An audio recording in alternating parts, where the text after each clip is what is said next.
I don't call it revenge out loud, but deep down, I know exactly what it is. My dad cheated on my mom when I was 6 years old.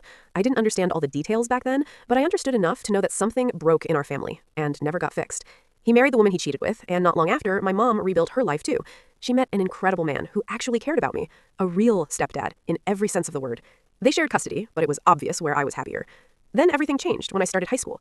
My mom got a job overseas, and suddenly I was stuck living full-time with my dad. Those years were absolute hell. He treated me like I was a burden he never asked for. I wasn't part of his new family. I wasn't invited to birthdays or holidays. When they traveled, I stayed home alone. I wasn't allowed to hang out with friends, and I couldn't even step outside without permission. Once, I found out he was paying a neighbor to keep tabs on me whenever he wasn't home.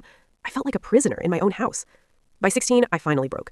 We got into a massive fight, and I told him the truth, that I hated living there, that I hated how he treated me, and that I hated him. He laughed, called me spoiled and ungrateful, and then told me to pack my things. He kicked me out that same night. I slept on a friend's couch for weeks. My dad never checked on me, never called, never apologized. Years passed, I went to college, built my own life, and learned what peace actually felt like. I stayed in touch with my half-brother, but my dad might as well have been a ghost. Then I fell in love. When I got engaged, I didn't even think about telling him, but somehow he found out anyway. A few days later, I got a long message from him, full of excitement, fake warmth, and sudden regret. He said he'd always dreamed of walking me down the aisle, said he was sorry for everything, said he couldn't wait to be part of my big day.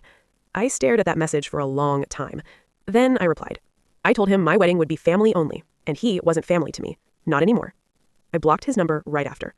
My brother later told me my dad was devastated, that he was hurt, that he didn't understand why I was shutting him out. I understood perfectly.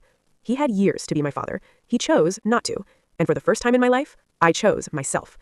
Maybe it's revenge, or maybe it's just peace. Either way, I don't regret it.